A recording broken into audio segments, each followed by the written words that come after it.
जय माता दी, जय जगदंब, नमो आदेश. मी प्राध्यापक आंधळे सर आपल्या ह्या व्हिडिओमध्ये हार्दिक स्वागत करत आहे.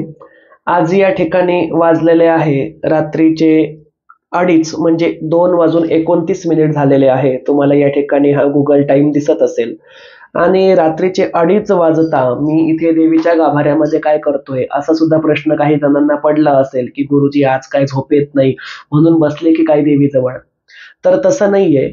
आज या ठिकाणी आपण जगदंबेचा ज्या उत्सव मूर्ती आहे, या उत्सव मूर्तीचा 5वा शांती अभिषेक मी पूर्ण केलेला आहे. म्हणजे सोमवारपासून मी हा शांती अभिषेक करत होतो. म्हणजे सोमवारी रात्री 1 झाला, मंगळवारी रात्री 2रा, बुधवारी 3रा, गुरुवारी 4था आणि आज शुक्रवार आहे. तर आज रात्री 5वा अभिषेक या ठिकाणी जगदंबा सप्तशृंगीच्या उत्सव मूर्तीचा मी रात्रीचा पूर्ण केला. नेमके रात्रीकालीन हे अभिषेक करण्याचं कारण काय होतं? तर सर्वांना कल्पना असेल की रविवारच्या उपासना शिबिरामध्ये एका व्यक्तीने जगदंबा सप्तशृंगीच्या मूर्तीची चोरी करण्याचा प्रयत्न केला आणि ही चोरी करायचा प्रयत्न केल्यानंतर त्याचा व्हिडिओ आपण पब्लिश केला. त्यावरती मी सर्व ते दाखवलं सीसीटीव्हीची फुटेज. परंतु त्या व्यक्तीवरती नंतर काय बितली किंवा चोरी करून जात असतानाच त्या व्यक्तीला काय फटका बसला हे आता आपण एका ऑडिओ कॉलद्वारे ऐकूया. म्हणजे ऑडिओ कॉलची रेकॉर्डिंग आहे ती मोबाईलची आणि या रेकॉर्डिंगमध्ये सदर ज्या व्यक्तीने चोरी केली त्या व्यक्तीची पत्नी स्वतः त्या चोरीची कबुली देत आहे आणि त्यांच्यासोबत काय घडलं हे सुद्धा सांगत आहे. पहिले आपण ती रेकॉर्डिंग आणि त्यांची कबुली ऐकूया आणि त्यानंतर आपण पुढचा सर्व विषय समजावून घेऊया. म्हणजे मी इथे आज 5व्या रात्रीला देवीचा अभिषेक का करतोय आणि दररोज 5 रात्री इथे अभिषेक करण्याचं काय कारण होतं आणि नेमकं काय घराने मी या सप्तशृंगीकडे मागितलेलं आहे हे आता आपण सविस्तरपणे समजावून घेऊया. चला तर मग पहिले रेकॉर्डिंग ऐकूया. हा जय जगदंबा सिद्धू. हा जय जगदंबा भाऊ. बोल ना. हा तुम्हाला फोन आला होता का भाऊ 1-2 मिनिटं अगोदर? एक नवीन नंबर आहे कुठला तरी. हा ते नाही का ते आपल्या मंदिरामधले ती मूर्त चोरली होती त्या माणसानं. हम्म. हा त्याच्या मिसेसचा होता तो कॉल. कशाला केला तर फटण्यासाठी? नाही भाऊ ते मला फोन आला होता, खूप रडत होते ते जोरजोरामध्ये. हम्म त्या म्हणत होते की आमच्याकडून खूप मोठा गुन्हा झालाय, चूक झाली. हम्म आणि तिचा तो नवरा आता सध्या ना मेंटल हॉस्पिटलमध्ये ऍडमिट केलेलं आहे त्यांना. जोराचा झटका आला बोलले. हम्म. आणि म्हणजे खूप सिरियस कंडिशन आहे त्यांची. तर ती बाई म्हणजे हातपाय जोडून विनवणी करत होती की माझ्या नवऱ्याला वाचवा म्हणून, आमच्याकडून लई मोठी चूक झाली. अरे तर पण देवाच्या मूर्तीला हात लावण्याच्या आधी विचार करायचा ना. हवे तर काही लागत जर असेल तर मागून घ्यायला पाहिजे. नाही मंदिरातली चोरी बरोबर नाही ना. ते त्यांनी जाणून बुजूनच केलं असेल भाऊ. पण ते आता बोलताय तसं खूप रडताय त्या. त्यांना चांगलीच म्हणजे आणि जगदंबेनं माझा खूप नंबर अद्दल त्यांना घडवली कसा त्यांना. मिळाला? नाही ते ताई खूप विनवणी करत होत्या आणि रडत होत्या जोरजोरामध्ये. हॉस्पिटलचा पण मला आवाज येत होता बॅकग्राऊंडचा. हम्म. तर म्हणून मी तुमचा नंबर दिला. म्हटलं तुम्ही एकदा भाऊंना एकदा कॉल करून म्हटलं माफी मागून घ्या. ते खूप मोठ्या मनाचे आहेत, तुम्हाला जगदंबा माफ करेल आणि भाऊ मी बोलेल तर सगळं व्यवस्थित होईल. मी तर सर्वांनाच माफ करतो रे. पण मुळात विषय काय आहे की अंबाबाईंनी माफ केलं पाहिजे. ठीक आहे, बघतो मी, करतो कॉल त्या बाईला. हो भाऊ, तुम्ही तिचा फोन रिसीव्ह करा आणि जाऊ द्या ना, आता एवढे लोकांनी आपल्या सोबत असं केलंय, आपण मोठ्या मनानं माफ करा भाऊ प्लीज. ठीक, बघतो मी, करतो कॉल. हो हो जय हो जगदंबा. हो. जय जगदंब. हॅलो. हॅलो. हा नमस्कार ताई, तुमचा मिस कॉल होता. कुठून बोलताय? आम्ही टुनकीवरून बोलत आहे. बोला ताई. सर, जे माझ्या पतीने काल चोरी केली, मी त्यांच्याविषयी मी माफी मागते. म्हणजे मला क्षमा. तुमच्या पतींनी चोरी केली आहे का ती मूर्तीची? हा. का तर बरं मी ताई, नेमकं काय कारण बरं असं मंदिरात चोरी करण्याचं? सर, त्यांची मनस्थिती चांगली नव्हती. बरं, तुम्हाला देवाची काही भीती नाही वाटली का? काही फटका बसेल किंवा काही? म- म- सर, त्यांना आता मला माहिती नाही सर, त्यांची तब्येत चांगली नव्हती हम्म. आणि 8 दिवसापासून त्यांना ते म्हणजे त्यांना काही कळतच नाहीये, मी काय करतोय काय नाही, काहीच नाही कळत. ते स्वतः माफी नाही मागायला तयार का? सर, त्यांची तब्येतच नाही ना, ते होशेवरच नाही येत ना सर. सध्या कुठे आहेत ते? ते दवाखान्यामध्येच आहेत ते. दवाखान्यात ऍडमिट आहे? हो, आम्ही ऍडमिट झालेलो आहोत सर. बर. हा. हे बघा, तुमच्या लहान मुलीकडे आणि तुमच्याकडे बघून मी त्या माणसाला तर त्या म्हणजे तो विषय मी जास्त वाढवला नाही कुठल्याही पातळीवर. हा. परंतु पुन्हा इथून पुढे अशी देवाच्या बाबतीत तरी चुकी होऊ देऊ नका. नाही, मी होऊ देत नाही. ठीक आहे, चालेल ताई. मी माझ्या पतीला मी समजावून सांगते. ठीक आहे. सध्या कुठल्या दवाखान्यामध्ये ऍडमिट आहे? दवाखान्याचं नाव सांगता का? केरळ हॉस्पिटल. केरळ हॉस्पिटलमध्ये. हम्म. प्रार्थना करतो मी तुमच्या नवऱ्यासाठी, पण अशी पुन्हा चुकी आयुष्यामध्ये होऊ नाही देऊ नाही नका कुठे. नाही हो नाही देत. जय जगदंब. जय जगदंब.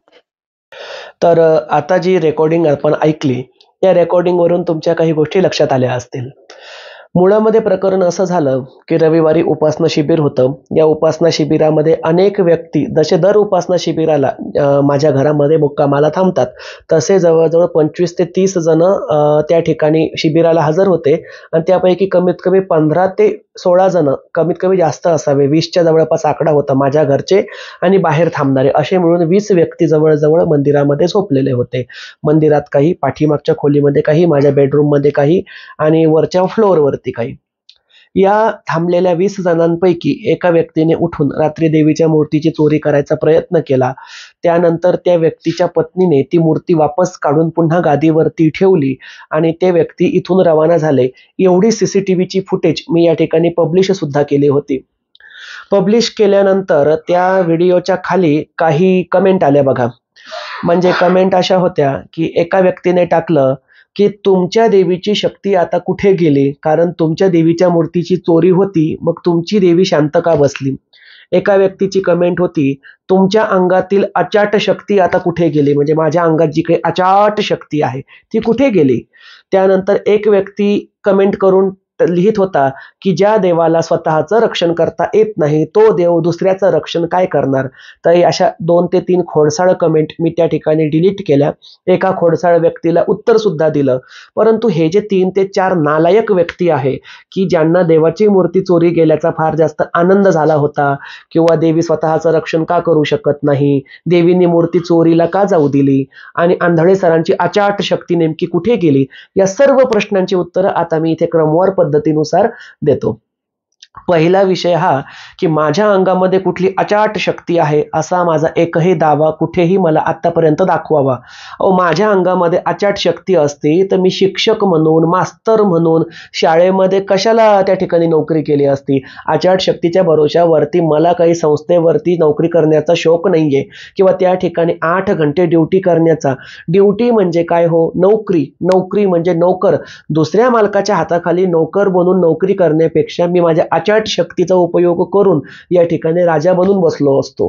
पण मुळामध्ये माझ्या अंगात कुठलीच अचाट शक्ती नाही हे मी वारंवार सांगितलेलं आहे.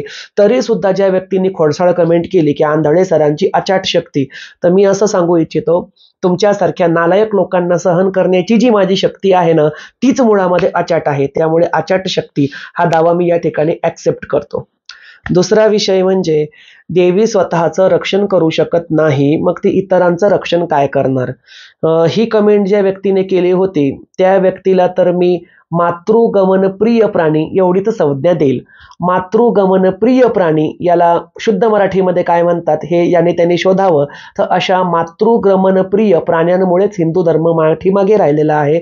आणि दुसऱ्या धर्मामध्ये अगदी तुम्हाला सांगतो, मुस्लिम धर्मामध्ये डॉक्टर APJ अब्दुल कलाम झाले, ज्यांनी की आपल्याला एवढी मोठी भारताला देण दिली. आज त्यांच्यामुळे आपले कुठेतरी अंतरिक्षामध्ये मिसाईल यान वगैरे सक्सेस झाले. अशा प्रकारे आज अग्निपंख म्हणून त्यांचा एक पाठ सुद्धा आपल्या अभ्यासक्रमामध्ये होता. अशा डॉक्टर APJ अब्दुल कलाम हे दिवसातून 5 वेळेला नमाज पढत होते. त्यांनी त्या ठिकाणी त्यांच्या मुस्लिम धर्माचा ईश्वर म्हणजेच अल्लाहचं अस्तित्व नाकारलेलं नव्हतं. आणि आज सुद्धा मुस्लिम धर्मीय असतील, ख्रिश्चन धर्मीय असतील, शीख धर्मीय असतील, बौद्ध धर्मीय असतील, जैन धर्मीय असतील, प्रत्येक धर्माचे अनुयायी त्यांच्या त्यांच्या ईश्वराला प्राणापेक्षा सुद्धा अधिक जपतात. परंतु ही जी कमेंट होती, असे मातृगमन प्रिय प्राणी फक्त हिंदू धर्मामध्येच आढळतात. तर अशा मातृगमकाला माझे हात जोडून त्रिवार अभिनंदन आहे. तुला नक्कीच पुढचा जन्म चांगला मिळेल आणि मातृगमन प्रिय प्राणी ही संज्ञा तुला अतिशय जास्त योग्य आहे. बाकीच्यांनी त्या शब्दाचा अर्थ शोधावा, त्याचा अर्थ तुमच्या लक्षात येईल, कारण मी खालच्या पातळीवरती तर बोलू नाही शकत. तिसरा विषय म्हणजे देवीच्या मूर्तीची चोरी होईपर्यंत त्या व्यक्तीला शिक्षा का मिळाली नाही किंवा धडा का मिळाला नाही. तर मगाशी तुम्ही रेकॉर्डिंग जी ऐकली तिच्यावरून लक्षात आलं असेल की रविवारी रात्री चोरी झाली. रविवारी सकाळी म्हणजे सोमवारी सकाळी तो व्यक्ती त्याच्या पत्नीसोबत घरी जात होता. चालू गाडीमध्येच त्या व्यक्तीला अतिशय जोराचा झटका आला. एवढा जास्त तो झटका तीव्र होता की त्या व्यक्तीच्या जीवाला धोका निर्माण झाला आणि त्याला ताबडतोब त्या ठिकाणी व्हेंटिलेटरवरती टाकावं लागलं, दवाखान्यामध्ये ॲडमिट करावं लागलं. त्याला हृदयाचा त्रास वेगळा होत होता आणि मानसिक त्रास वेगळा होत होता. दोन्हींचीही ट्रीटमेंट त्याला त्या ठिकाणी घ्यावी लागली. तब्येत अतिशय जास्त सिरियस होती, क्रिटिकल होती आणि त्यामुळे त्या व्यक्तीचा त्या ठिकाणी प्राण वाचणे किंवा ती व्यक्ती हाती लागणे हे फार कठीण झालं. आता याला कोणी जगदंबेचा फटका समजा किंवा काय समजा, परंतु मी याला माझ्या जगदंबेचा फटकाच समजेल, कारण तिने त्याला तो शाप दिलेला आणि जगदंबेचा हा फटका त्या व्यक्तीला मिळाला. ताबडतोब त्या व्यक्तीच्या पत्नीचा निरोप आमच्यापर्यंत पोहोचला. मी स्वतः 2 शब्द त्या ताईशी बोललो आणि फक्त त्या सुवासीन ताईकडे आणि तिच्या लहान गोंडस मुलीकडे बघून मी जगदंबेच्या समोर कौल लावला आणि मला समाधी अवस्थेमध्ये काही जगदंबेच्या अनुभूती प्राप्त झाल्या. त्या अशा होत्या की जगदंबा सांगत होती 7 दिवसाच्या आत त्या व्यक्तीला त्याचा शिक्षा मिळेल आणि ती शिक्षा काय मिळेल हे मी सांगू नाही शकत. कदाचित ती व्यक्ती राहिलीही नसती आपल्यामध्ये. आणि मग मी जगदंबेला साकडं घातलं की त्या व्यक्तीने चुकी केली तर चुकी करणारा हा मनुष्यच असतो. त्याने तुझ्या मूर्तीला हात घालायला नको होता, परंतु तो व्यक्ती चुकला. तू आई आहेस, तू जगदंबा आहेस. जगदंबा म्हणजे जगाची आई. तुझं मन फार मोठं आहे. आम्ही तुझ्या पायाची धूळ आहोत. माझ्याकडे बघून, माझ्या भक्तीकडे बघून, माझ्या प्रेमाकडे बघून कृपया त्या व्यक्तीला माफ कर. आणि मग मी जगदंबेला नवस बोललो की आई, मी दररोज शांतीपाठ करून तुझा अभिषेक रात्री 12 वाजता घालेल आणि तब्बल आज 5वा दिवस आहे. मी दररोज रात्री जगदंबेचा अभिषेक घालत आहे आणि आज रात्री भगवान शंकराची महाशिवरात्र, शंकराचा अभिषेक मी 12 वाजता केला आणि रात्री 1 वाजता मी जगदंबेचा अभिषेक करायला बसलो आणि जगदंबा शांत झालेली आहे. तसे व्हायब्रेशन मला मिळाले आणि जगदंबेने मला सांगितलं की मी शांत झालेली आहे. त्या व्यक्तीचे प्राणही वाचतील, तो लवकर बरा सुद्धा होईल. मी त्याला माफ केलेलं आहे. आता तुम्ही म्हणाल जगदंबा तुमच्याशी प्रत्यक्ष बोलते का? तर देवी माझ्याशी प्रत्यक्ष बोलत नाही. देवी मला प्रत्यक्ष दिसत नाही, परंतु ज्या वेळेला मी ध्यान अवस्थेमध्ये बसतो, त्या ठिकाणी मी स्वतःची समाधी लावतो, त्यावेळेला हे जगदंबेचे व्हायब्रेशन, जगदंबेचे त्या ठिकाणची असणारी चेतना, संवेदना ही जाणवते. आणि जो जो नित्य सेवा करणारा साधक आहे, समाधी लावणारा आहे, ध्यान करणारा आहे, जप जाप्य नामजप करणारा साधक आहे, त्याला प्रत्येकाला कळत असेल की आपला परमेश्वर, आपला देव आपल्यासोबत संवाद समाधी अवस्थेमध्ये कसा साधतो. त्या ठिकाणी आपण एकामेकांना दिसत नसतो, परंतु आत्मा कनेक्ट झालेली असते आणि आत्म्याचं संभाषण होतं. तसेच वाइब्स मला जगदंबेचे आले की जगदंबा सप्तशृंगी पूर्णपणे शांत झालेली असून तिने त्या व्यक्तीला माफ केलंय. या बदल्यामध्ये मी त्या व्यक्तीसाठी एक नवस बोललो, स्वतः मी बोललो की आई, ह्या व्यक्तीला पूर्णपणे माफ कर. जर ह्या व्यक्तीला तू पूर्णपणे माफ केलंस आणि तू शांत झाली तर मी वणीगडावरती येऊन तुझ्या शिवालय तीर्थापासून ते तुझ्या मंदिराच्या गाभाऱ्यापर्यंत जेवढं मला त्रास होईल तेवढा होऊ दे. मी प्रत्येक पावला गणित नमस्कार खेळेल आणि तळ्यापासून तुझ्या मंदिरापर्यंत नमस्कार खेळत येईल.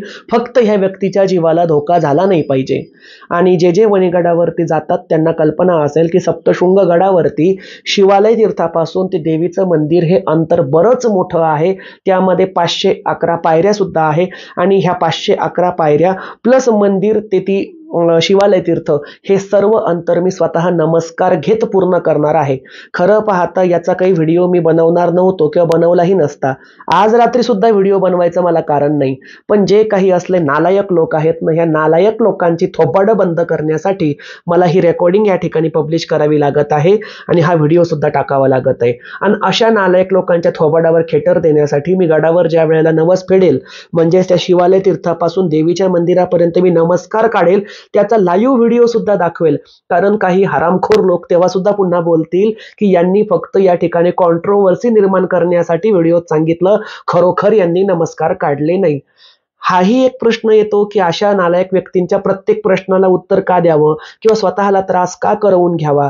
पण उत्तर देणं यासाठी गरजेचं आहे, हिंदू धर्माच्या देवी देवता शक्तिहीन झालेल्या नाहीत. छत्रपती शिवाजी महाराजांनी ज्या तुळजाभवानीच्या नावावरती शक्तीवरती स्वराज्य मिळवलं, तिची प्रेरणा, तिची शक्ती छत्रपती शिवाजी महाराजांच्या गळ्यामध्ये कवडी माळेच्या रूपाने अस्तित्वात होती. शिवाजी महाराज असो, संभाजी महाराज असो, त्यांच्या गळ्यात कवड्याची माळ आपल्याला सदैव विराजमान दिसते. असते ही जगदंबा तुळजाभवानीची शक्ती आहे. संत विष्णुदास महाराजांनी साक्षात रेणुका मातेला स्वतः समोर प्रगट केलं आणि तिचं हाताने चित्र काढलं. ही शक्ती त्या विष्णुदास महाराजांमध्ये आहे. या ठिकाणी सप्तशृंग गडावरती श्री दाजीबा महाराज यांची संजीवन समाधी आहे. या दाजीबा महाराजांसाठी जगदंबा स्वतःच्या हाताने स्वयंपाक तयार करून ताट पाठवत होती. ही शक्ती त्या सप्तशृंग गडावरती आहे. त्या ठिकाणी कोल्हापूर महालक्ष्मी असेल, जी आपण आरती म्हणतो, निद्रा करी जगदंबे पालित भक्त कदंबे, ही आरती ज्या व्यक्तीने तयार केली त्या व्यक्तीसाठी जगदंबा दररोज फुलांचा गुच्छा त्यांच्या चरणावरती पाडत होती. हा त्या कोल्हापूर महालक्ष्मीचा इतिहास आहे. मग तुळजापूर असो, माहूर असो, वणी असो, सप्तशृंग गड असो, ही 3.5 शक्तिपीठे अतिशय जाज्वल आहे, शक्ती धारण करणारी आहे आणि साक्षात मूर्तिमंत जगदंबा स्वरूप आहे. अशा ह्या शक्तिपीठांच्या भक्तांचं रक्षण सुद्धा जगदंबा करते. त्यामुळे ज्या व्यक्तीला हा फटका बसला चोरी करणाऱ्या, त्या व्यक्तीला फटका बसल्यामध्ये मला कुठलाही आनंद नाही. उलट 5 दिवस माझ्या डोक्याला ताण झालाय. 5 दिवस मला इथे देवीचे अभिषेक करावे लागतायत आणि त्या व्यक्तीचा जीव वाचावा, जगदंबा शांत व्हावी म्हणून मी काहीही चुकी नसताना त्या व्यक्तीसाठी, जो ना माझा नातेवाईक आहे, ना माझा चेला आहे, ना माझ्या कुठल्या सोयरे संबंधात लागतो, ना माझ्या काही ओळखीचा आहे, फक्त आणि फक्त अशा अनोळखी माणसाच्या कल्याणासाठी मी जगदंबेला नवस केला. मी कुठलाही महान महात्मा नाही, परंतु माझं हृदय काय आहे ते माझं मला माहिती आहे. नालायक आणि मातृगमनप्रिय प्राण्यांचं सर्टिफिकेट तर मला अजिबातच नको आहे. जे स्वतः हिंदू धर्मामध्ये जन्माला येऊन हिंदू धर्मावरती भुंकतात, अशा नालायक प्राण्यांची गणना मी डुकरापेक्षाही खालच्या पातळीवरती करतो. डुकराचा जन्म जाणून बुजून घाण खाण्यासाठी झालेला आहे, परंतु तुम्ही हिंदू धर्माला कलंक आहात आणि तुमच्यासारख्या कलंकित प्राण्यामुळे आज हिंदू धर्म मागं राहिलेला आहे. असो, आता पुढचा एक विषय घेतो की अनेकांचे मला फोन आले. या 5 दिवसाच्या काळामध्ये अनेक शिष्यमंडळ फोन करून रडत होतं. महिला वर्ग विशेष रडत होत्या की गुरुजी फार वाईट झालं. तर त्या सर्वांना सांगू इच्छितो, जगदंबेने त्या माणसाला शिक्षा दिलेली आहे. आपल्याला चिंता करण्याची गरज नाही. जगदंबेला आपण शांत सुद्धा केलंय. दुसरा मुद्दा हा होता की गुरुजी, आम्हाला तुमच्या घरामध्ये झोपायला मिळत होतं, राहायला मिळत होतं, आता तुम्ही आम्हाला अंतर दिलं. कारण मी त्या व्हिडिओमध्ये निर्णय दिला की इथून पुढे माझ्या घरात मी कोणालाच थांबवू देणार नाही. जरी हा निर्णय मी त्या ठिकाणी दिलेला असला तरी मी थोडासा यू टर्न घेतोय. कशासाठी घेतोय की जगदंबेने त्या व्यक्तीला शिक्षा दिली, म्हणजे तराजूचं मोजमाफी जगदंबेने स्वतःच्या हातात घेतलं. त्यामुळे या ठिकाणी पूर्वीप्रमाणेच ज्या व्यक्तींना खोली करायला पैसे नसतील किंवा जे गरीब असतील किंवा दीनदुबळे असतील, विधवा महिला असतील, एकट्या दुकट्या महिला असतील, अबालवृद्ध असतील आणि तुमच्याकडे जर हॉटेलला खोली करायला पैसे नसेल, तर अशांना मी जसं पूर्वी माझ्या घरामध्ये झोपू देत होतो तसंच मी तुम्हाला झोपू सुद्धा देईल. जेवणाची सुद्धा व्यवस्था करण्यात येईल. म्हणजेच मी पहिली जशी वागणूक देत होतो त्यामध्ये मी पुन्हा बदल करणार नाही. हा, त्या दिवशीचा व्हिडिओ तयार करून मी निर्णय का घेतला, कारण मला प्रचंड संताप आलेला होता, प्रचंड राग आलेला होता. कारण माझ्या आईच्या मूर्तीची चोरी त्या व्यक्तीने केली होती. रागाच्या भरात असा निर्णय घेणं स्वाभाविक आहे. माझ्या जागी तुम्ही जरी असता तर तोच निर्णय घेतला असता. त्यावर सुद्धा काही लोकांनी कॉल केले. एक ताई कॉल करून आम्हाला सांगत होत्या की तुम्ही उपासना शिबिर घेता, मग आम्ही तुमच्या घरी आल्यावर आमची सर्व सोय तुम्हीच घेतली पाहिजे. तर मी त्या ताईंना सांगू इच्छितो, मी तर माझा यू टर्न घेतलाय की पहिल्याप्रमाणेच मी आबालवृद्ध आणि ज्यांच्याकडे पैसे नसतील अशांना माझ्या घरात थांबू देईल.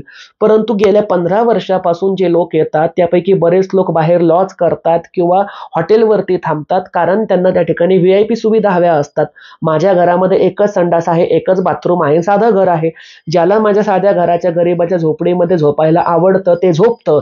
ज्याला लॉजची खोली करायची असते तो लॉजवर जातो. आणि मुळामध्ये मी उपासना शिबिर घेतो म्हणजे मी कोणाचीही सर्वच जबाबदारी स्वीकारण्याचा उधड घेतलेलं नाही. माझी जी प्रक्रिया आहे, माझी जी जबाबदारी आहे, ते तुम्ही जे पैसे देता त्या पैशाच्या बदल्यामध्ये तुम्हाला 1 वेळेचं अन्न, 2 वेळचा चहा आणि त्या ठिकाणी तुम्हाला सिलेबस शिकवणे एवढंच आहे. अगदीच अंगावरचे कपडे विकून घर बांधून चौकट गळ्यात असं जे म्हणतात ना, तेवढी जबाबदारी माझी नाही. पण तरी सुद्धा मी करत आहे. त्यामुळे असे फुकटचे सल्ले देण्यासाठी कृपया आम्हाला कॉल करू नये.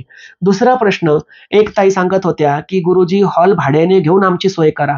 तर मी सांगू इच्छितो, हॉल भाड्याने घ्यायला माझ्याकडे अजिबातच पैसे नाही आणि बऱ्यापैकी माझं घर आहे. माझ्या घरामध्ये 30 ते 40 व्यक्ती एका टायमाला मुक्कामाला थांबू शकतात. खालच्या खोल्या आणि वरचं टेरेस मिळून तेवढी जागा आहे. अंगावर घ्यायला पांघरून आहे, खाली अंतरण्यासाठी अंथरूण आहे आणि चहा पाणी जेवण करायची क्षमता सुद्धा आहे. त्यामुळे हॉल भाड्याने वगैरे घेण्याच्या भानगडीमध्ये मी पडणार नाही. तरी सुद्धा तुम्ही जो फुकटचा सल्ला दिला त्याबद्दल मी तुमचा आभारी आहे. पण मला फुकटचा सल्ला देण्यापेक्षा जर इथे माझ्याकडे येताय त्या बदल्यामध्ये स्वतःच एखादी हॉटेलवरती किंवा लॉजवरती रूम केली, 400-500 रुपये स्वतःच्या पदरचे खर्च केले, तर तुम्हाला एवढा त्रास होणार नाही जेवढा तुम्ही कमेंट करण्यासाठी लावला. पुढचा विषय म्हणजे या ठिकाणी ही जी काही चोरी झालेली आहे ना, ही पहिल्यांदाच झालेली नाही. ही एकूण तिसरी चोरी होती ह्या ज्या ठिकाणी सांगतोय. या आधी 2 चोऱ्या झालेल्या आहे. कुठल्या कुठल्या ते सांगतो. या आधी एका नादिम नावाच्या मुस्लिम समाजाच्या मुलाने, जो देऊळगाव राजाचा खुद्द रहिवासी होता, या मुलाने एकदा आई भवानी मिरवणुकीच्या वेळेला, म्हणजे 2017 किंवा 18ची घटना असावी, ही 17 किंवा 18ची पक्की आहे, चैत्र महिन्यामध्ये आई भवानीची मिरवणूक निघली. या मिरवणुकीमध्ये सर्व जनता माझ्या पाठीमागे होती, कारण मी देवीच्या शृंगारामध्ये असतो त्यावेळेला. म्हणून त्यावेळेला मंदिरामध्ये प्रवेश केला आणि मंदिरामध्ये प्रवेश करून देवीच्या अंगावरील एक सोन्याचा दागिना आणि एक काजळाची डब्बी, ह्या 2 गोष्टींची त्याने चोरी केली होती. त्याने ते खिशात टाकल्या होत्या, घरी घेऊन गेलता. रात्री त्याच्या स्वप्नामध्ये साक्षात श्री रेणुका माता गेली आणि रेणुका मातेने त्याला आदेश दिला की ही आणलेली सोन्याची वस्तू, म्हणजे सोन्याची नथ होती ती, आणि काही जास्त किमतीची नव्हती हो, त्या काळानुसार ती 4,500-5 हजाराची असावी. आज सोन्याचे भाव वाढलेले आहेत. तर ती नथ आणि काजळाची डब्बी तू वापस नेऊन मंदिरात ठेव असं त्या व्यक्तीला सांगितलं. त्या व्यक्तीने ती नथ आणि ती काजळाची डब्बी वापस आणून दिली नाही आणि तब्बल 7 दिवसानंतर त्या व्यक्तीचा ऍक्सिडेंट झाला. ऑन दी स्पॉट तो व्यक्ती वारला. वारल्याच्या नंतर त्याने त्याच्या घरच्यांना सांगून ठेवलं होतं की सतत 3 दिवस माझ्या स्वप्नामध्ये देवीची मूर्ती येते आणि बोलते की माझ्या नाकातील नथ आणि माझं काजळ मला वापस दे. सतत 3 दिवस जगदंबा रेणुका त्या व्यक्तीला बोलत होती. तो ऐकत नव्हता. 7व्या दिवशी ऑन दी स्पॉट गेला.